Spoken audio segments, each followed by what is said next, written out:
we back. It's been a long couple days. It's been like 2 days since the last video. We're hitting up the ReZero Sloth IF Story Part 2 reaction. And yeah, y'all saw my Lust reaction. Yeah. They need to redo that. They need to redo that. They really do. They really do. Alright, so anyway, before we get started with this video, there's one thing I want to talk about. And by the time this video is uploaded, you will see a community post. It's a poll. And it's going to be like 4 or 5 recommendations. 4 or 5 ideas about the content going forward on this channel. And I want people to vote on what they want to see. I'll be honest, I don't care. I really don't care. Y'all can pick whatever you want. And the winner of that, I guess we'll give that till the end of the week. We'll give that one the end of the week to see how many people want to watch whatever it is that's put on there. And we go from there until further notice. So you'll see that at the time that this video is uploaded. I'll also put it in the comments as well. I'll try not to forget. I'll really try not to forget. But I'll put it in the comments below in case some people don't see the community post. So without further ado, let's continue this ReZero Sloth IF Story and see what's gonna happen. Like, who's the chick with like the multiple personalities?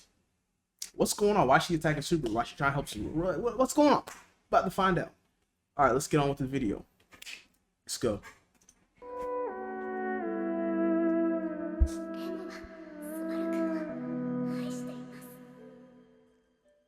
Welcome back, ReZero fans, to the Sloth IF Story, also known as the Yo, Rem she look If good Story. with the long hair. Last video I ain't was gonna part lie, 1, but she look where like we covered Amelia. the first 2 chapters of the Rem If prequel, She so really if you looks like haven't seen Amelia. that video yet, you can find a link to it in this video's description. This video is part 2 of the series, and we will be covering chapter 3, but before I begin the summary, let's go ahead and do a quick recap of everything that's happened thus far. Rem and Subaru ran away together and got married, leaving Amelia behind to die.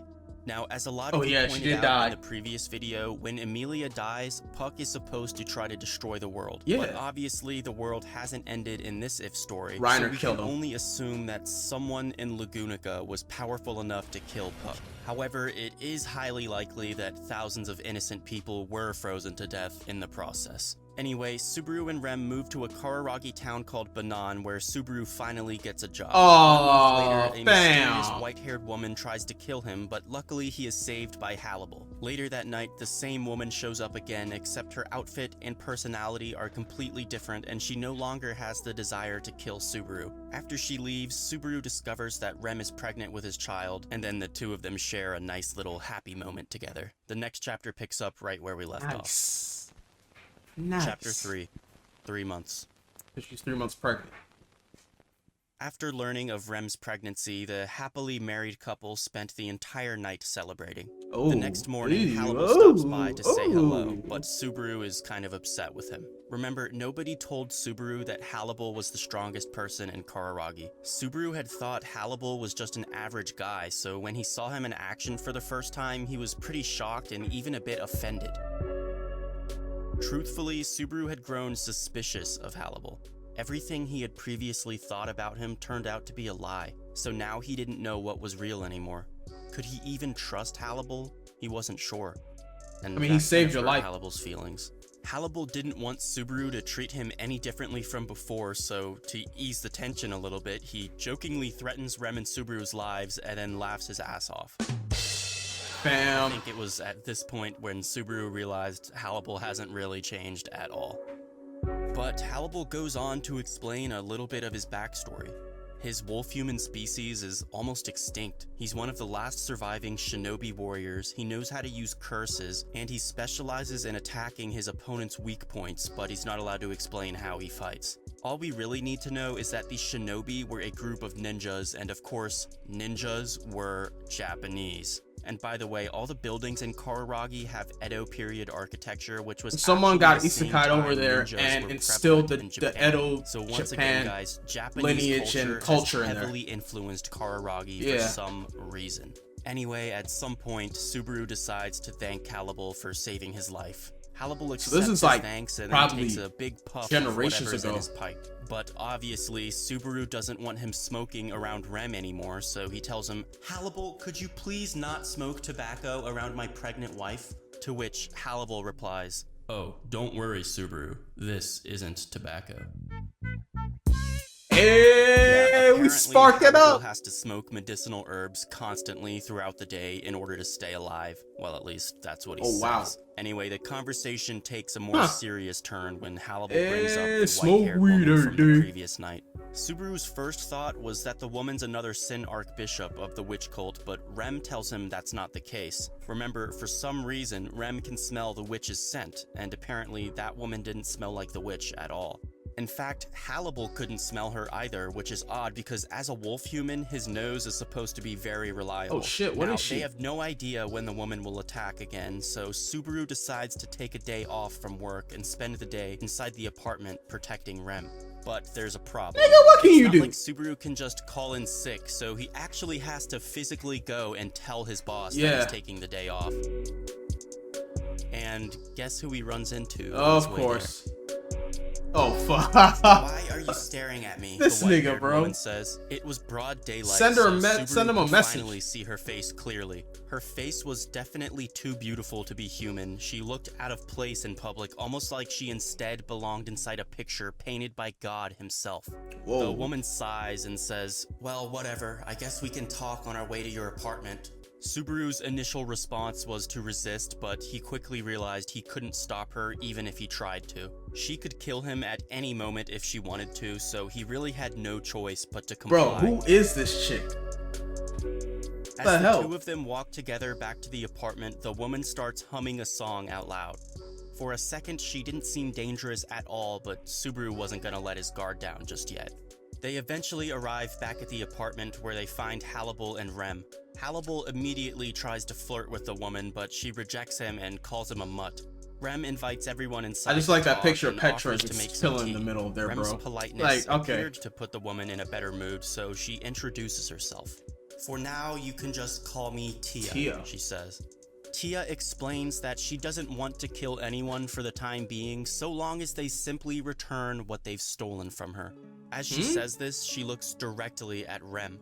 Respond carefully, she says. Yes is the only answer I want to hear. Rem, give me back my light ball. What? A strong blade of wind blew past Rem and lacerated the wall behind her. But Rem was much more confused than she was intimidated. She definitely didn't steal anything from Tia, nor did she know what a light ball even was. But Tia wasn't satisfied with Rem's confused response. I warned you, she says, as another gust of wind ravages the apartment, showering the walls with cuts and gashes. Luckily, none of them hit Rem because if they had, she would have been split in half. Also, for some reason, Hannibal stood in the corner watching silently. The previous night, he had protected Rem and Subaru and actually fought the woman, but now he was just standing there, perfectly I'm guessing calm. he knows she's not Tia trying to asks kill him. Rem the question one last time. Where is my light ball? But Rem still has no idea what she's talking about. Tia's anger finally explodes and the terrifying wind magic devastates the entire room. Hey, yo. The walls, the door, the furniture, and the floor were all obliterated by Tia's destruction. However, Subaru, Rem, and Hannibal themselves remained unharmed. She's just trying to scare The him. blades of wind flying randomly around the room had somehow avoided them. It was almost like the attacks weren't actually random and Tia was controlling them manually so that they wouldn't hurt anyone, as if she was just trying to scare them. Subaru picks up on this and accuses Tia of bluffing. In response, Tia finally gives up and lets out a sigh and starts pouting. Look, I didn't know Rem was pregnant, she says. She explains that normally she would have just killed Rem for stealing her property, but because the baby didn't do anything wrong, killing it would go against her beliefs as a Shinigami? She tells everyone that if Rem doesn't give her back the light ball, she's just gonna have to wait until the baby is born to kill Rem. Everyone in the room just kind of stares at Tia, giving her weird looks. Her face turns red as she gets embarrassed and starts stomping on the ground, saying, "Stop looking at me like I'm crazy. Rem is a thief and I know it." How does she know Rem so easily? They all keep staring at her, and Rem points out that Tia's bad behavior was similar to that of the children she teaches at the elementary school. Rem points her finger at Tia and scolds her, saying, "Tia-sama, we would like to help you find your light ball, but not until you learn how to behave. Understand?" Tia nods her head timidly and quietly says, "Yes, I understand." And just like that, Rem had easily taken control of the situation, and Tia was now acting like a child awaiting punishment.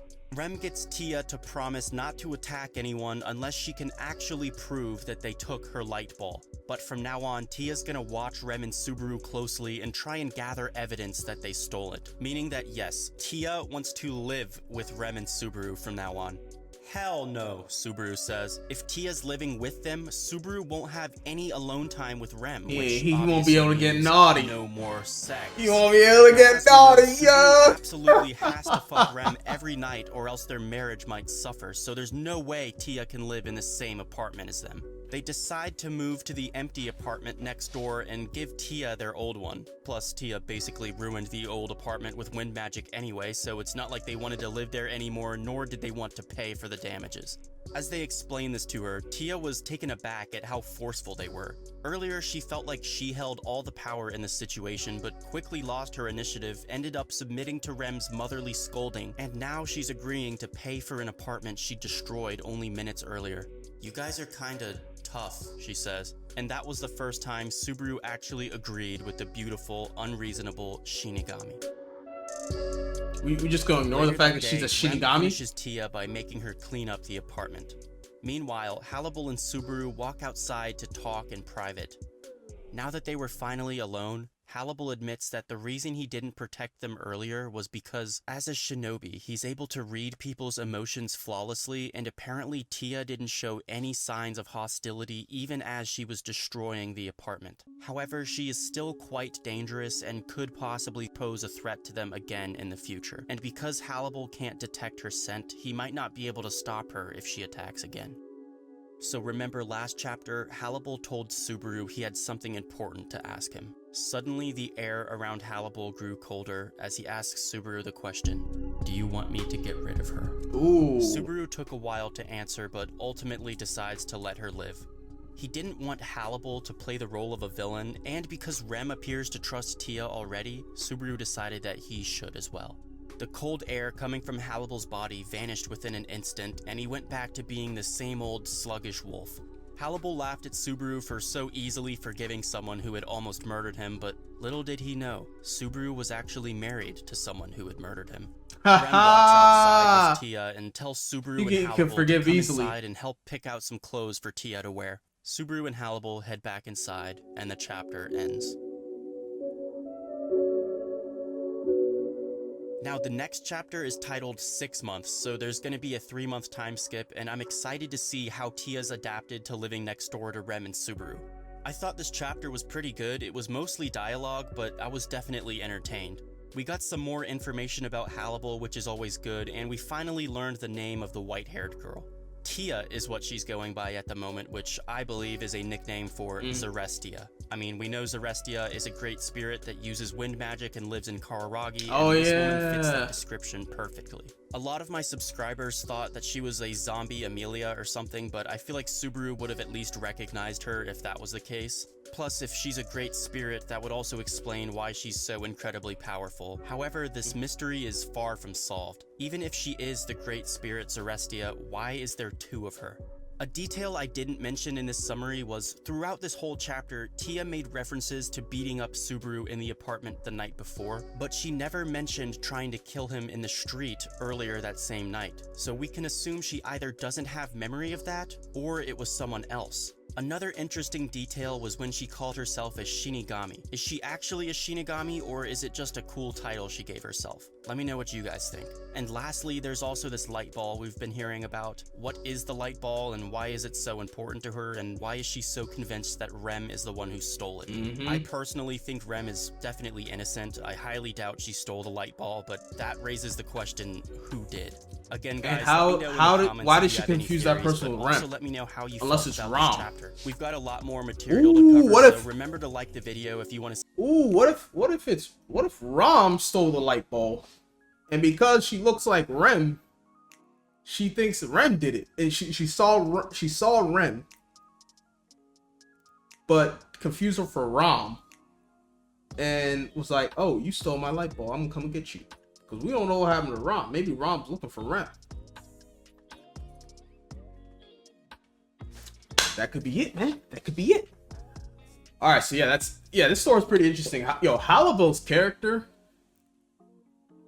I fucks with Halliburton's character, man. His character is so. He's just such an interesting character, man. He's really interesting. You honestly want to know about his wolf human lineage and who was the person that instilled the art of the shinobi way back then. And like the way this world expands, like it makes it way more interesting. I'm like, I want to know who that was isekai into this world, instilled Japanese culture into what's this place again? Kawaragi. Who did it? And why is the wolf human tribe almost extinct? That just makes things way more interesting. I wanna know what it is. What happened? How did it happen? And is Celestia, does she have PTSD? Not PTSD. She has split personality, or is there like two versions of herself? My guess is maybe two versions of herself, and maybe the light bulb plays a part in that. Y'all know, I don't know, but we gonna find out. Stay tuned for the next video. It's Bojangles. Y'all take it easy.